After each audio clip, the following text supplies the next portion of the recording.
Buenos días, hermanas. Vamos a continuar con nuestra serie Génesis, el libro de los orígenes. Y hoy vamos a ver ya el tema número 3. Y ahora sí, vamos a comenzar con el análisis detenido de lo que es capítulo por capítulo, conforme nos vaya dando aquí el libro. Y vamos a analizar de una forma más profunda. Por eso esta va a ser una serie larga, lo que nos enseña la palabra de Dios aquí en el libro de Génesis, y ya en los dos temas anteriores hemos hablado de la importancia de este libro. Ahora vamos a leer del capítulo 1, vamos a leer el versículo 1 y 2. Vayamos a verlo, dice así la palabra de Dios. En el principio creó Dios los cielos y la tierra estaba desordenada y vacía, y las tinieblas estaban sobre la faz del abismo, y el Espíritu de Dios se movía sobre la faz de las aguas. Bueno, vamos a detenernos porque realmente estos dos versículos están llenos de muchísima sabiduría. Si nosotros quisiéramos encontrar el Evangelio en el libro de Génesis, sin lugar a dudas lo vamos a encontrar desde el capítulo 1. Así que una regla para poder compartir el Evangelio es que en toda la palabra de Dios encontremos a Jesucristo, porque Jesús es el camino al Padre, como ya lo sabemos. Y desde aquí lo vamos a encontrar. Desde el capítulo 1 vamos a ver la presencia de nuestro Señor Jesucristo y ahorita se los voy a demostrar. Primero vamos a ver esta parte que dice en el principio, en el principio. Fíjate que esto es bien importante. Esto nos está hablando de un comienzo, de cuando todo empezó. Pero aquí es importante el orden de las palabras, que dice en el principio creó Dios. No está diciendo en el principio se creó Dios o fue creado Dios, sino que nos está hablando que antes de este principio, del cual nos está hablando el libro de Génesis en este primer versículo, este principio se refiere a la creación, al principio de la creación. Por eso dice en el principio creó, o sea, está hablando de la creación. ¿Quién creó? Dios. Pero en el principio Él creó. Pero también el Señor nos dice en su palabra que Él es sin principio y sin fin. Entonces en este principio no está contemplado Dios. ¿A qué me refiero? Que no hay un principio para Él. No es como que aquí comenzó Dios a existir. No, Dios es desde siempre. Por eso nuestra mente finita no lo alcanza a comprender. Él es eterno. Así que no está contemplado en este principio. Este principio se refiere al principio de la creación, pero vamos a ver que tampoco es nuestro principio, no es el principio de la humanidad, sino es el principio de los cielos y de la tierra. Antes no había nada y entonces en el principio, o sea, cuando todo comenzó, Dios creó los cielos y la tierra. ¿Qué es esto? Dios crea una habitación para ser habitada. El Señor siempre proveyó un lugar donde pueda estar su creación. Esto incluye a los mismos ángeles. Ellos, antes de ser creados, necesitaban un lugar donde habitar o donde estar. Un lugar que nosotros desconocemos por completo, pero que entendemos que están en los lugares celestiales. Bueno, en esos lugares celestiales, esa es la habitación de esos ángeles y que también en el futuro glorioso nos espera una habitación celestial. Bueno, antes de que todo empezara, el Señor comenzó creando los cielos y la tierra. También, si nosotros consultamos otras citas, no las voy a leer todas porque tengo varias, así que solo voy a escoger algunas. Pero si nosotros buscamos ahí en Isaías 45:18, ahí nos dice que desde el principio la tierra fue creada para ser habitada. Ese es el propósito. Así que esto entendemos que cuando el Señor crea los cielos y la tierra, todavía no crea criaturas que vivan en los cielos y la tierra. Esto incluye ángeles, incluye animales, incluye seres humanos. Así que este principio no es nuestro principio, sino es el principio de toda la creación. Aunque, vuelvo a repetir, no es el principio de Dios porque Dios no tiene principio. Dios es eterno. Les dije que íbamos a encontrar al Señor Jesucristo desde el primer versículo y se los compruebo. Si nosotros buscamos en el original esta palabra que dice Dios, en el principio creó Dios, ustedes pueden ir a la Biblia interlineal, van a ver que el Génesis fue escrito en hebreo. Originalmente está escrito así en este idioma. La palabra que se tradujo como Dios aquí es la palabra Elohim. Y esta palabra habla de un plural, no de un singular, sino de un plural. Elohim podría traducirse como dioses, pero recuerda que estamos comprendiendo la palabra de Dios sin sacarla de los principios doctrinales básicos. Si nosotros entendemos algo que contradiga alguna otra parte de la palabra de Dios, lo estamos entendiendo mal. Así que tenemos que ser muy cuidadosos. Nos debemos de enfocar a este plural que está diciendo. En el principio Dios, pero en plural, creó los cielos y la tierra. Aquí está Jesucristo. Nosotros tenemos bastantes citas bíblicas para comprobar y para creer y para fortalecer nuestra fe en que nuestro Dios es un Dios en tres personas diferentes, un Dios único en tres personas diferentes. Sabemos que se refiere a el Padre, a el Hijo y al Espíritu Santo. Entonces, desde el primer versículo encontramos la presencia de nuestro Señor Jesucristo y por eso también vamos a ver que desde el primer capítulo vamos a encontrar la obra redentora de Dios. La vamos a ir explicando poco a poco, no en este tema, pero aquí está su presencia. En el principio creó Dios, en el principio creó Dios en plural, Elohim, los cielos y la tierra. Ahí estaban los tres creando, el Padre, el Hijo y el Espíritu Santo.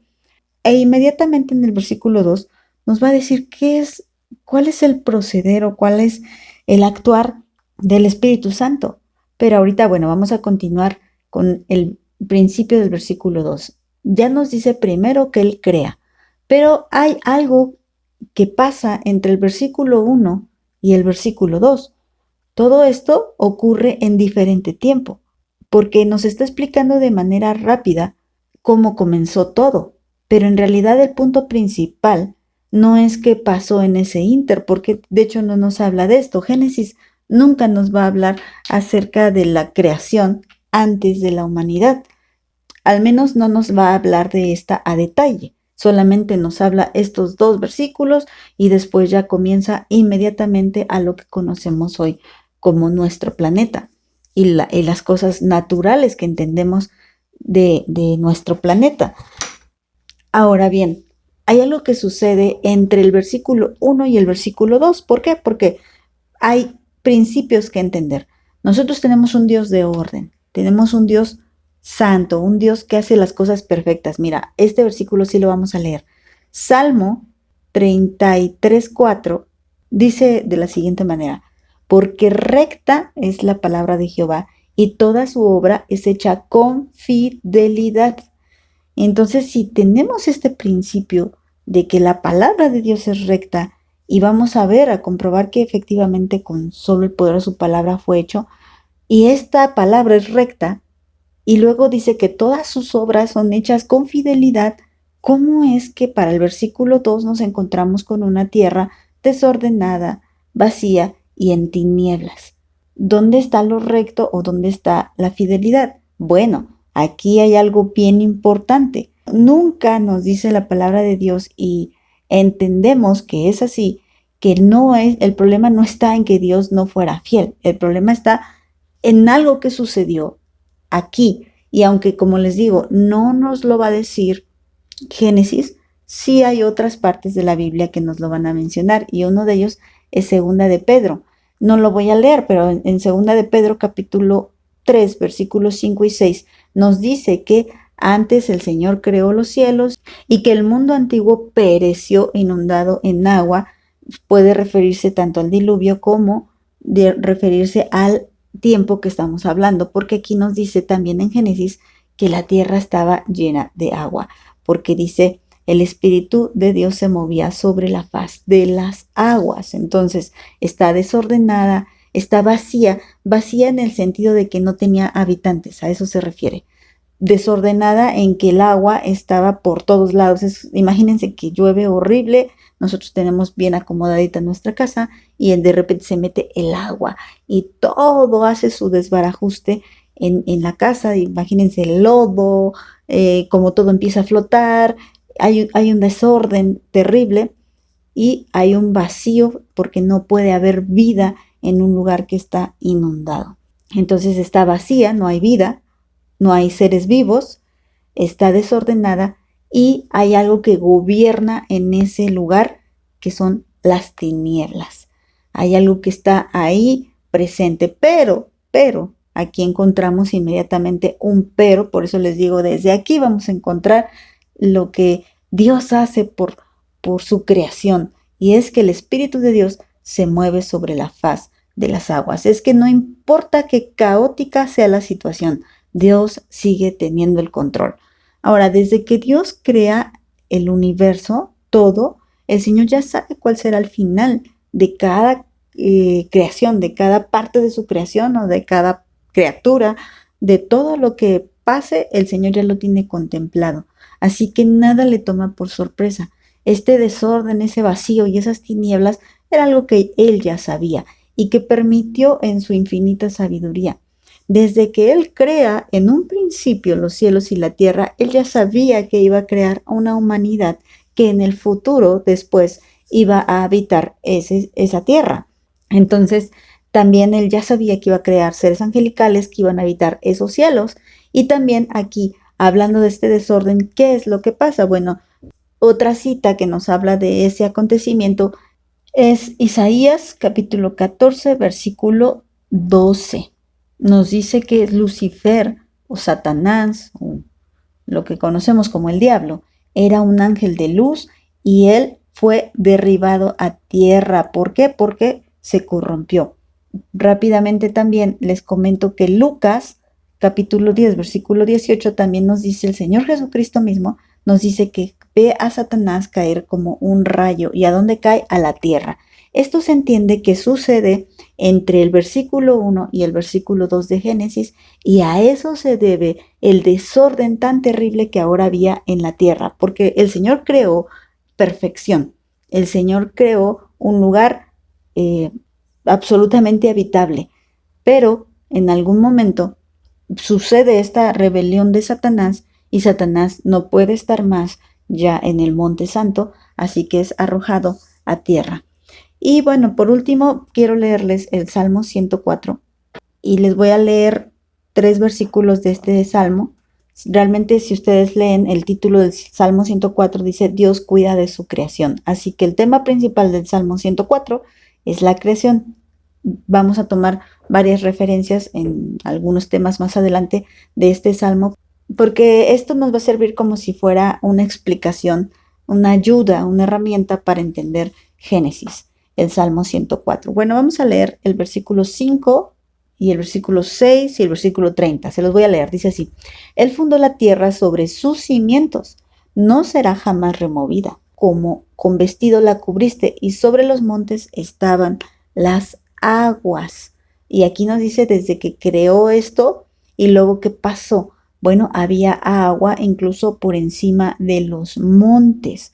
El Señor creó los montes antes. Después vamos a ver a detalle cómo Él pone orden después. Y me salto hasta el versículo 30, que dice de la siguiente manera: envías tu espíritu y son creados, y renuevas la faz de la tierra. ¿Por qué quiero leerles esto? Por la importancia de que dice el Espíritu de Dios se movía sobre la faz de las aguas.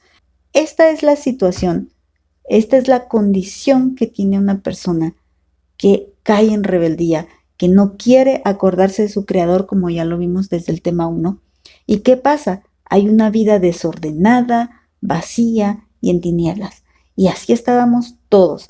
Pero ¿qué nos hace después cambiar? ¿Qué nos hace ser diferentes? Por eso les digo, desde aquí encontramos la misericordia de Dios, el amor de Dios, la bondad de Dios, porque aún a pesar de ese desorden, el Señor sigue cuidando de su creación, como lo vemos en el Salmo 104, y nos dice que porque Él cuida su creación, el Espíritu se mueve, el Espíritu renueva, el Espíritu crea, el Espíritu también es un creador, el Padre es un creador, el Hijo es un creador porque es Dios Elohim. Y entonces, ¿cuál es el proceder del Espíritu? Que Él se sigue moviendo. Y dice aquí sobre la faz de las aguas porque recuerda que el desorden incluye que todo está inundado. Entonces, así está la vida de una persona que se rebela contra Dios, una persona que está desordenada, que está vacía, es una vida inundada de problemas, una vida que como está inundada, no hay vida, válgame la redundancia, no hay verdadera vida en ese ser humano. Y vamos a ver entonces cómo tenemos un Dios capaz de poner orden, un Dios capaz de ordenar y un Dios capaz de cambiar la vida de cualquiera. Bueno, entonces vamos a dejarlo aquí, hermanas. Que Dios les bendiga.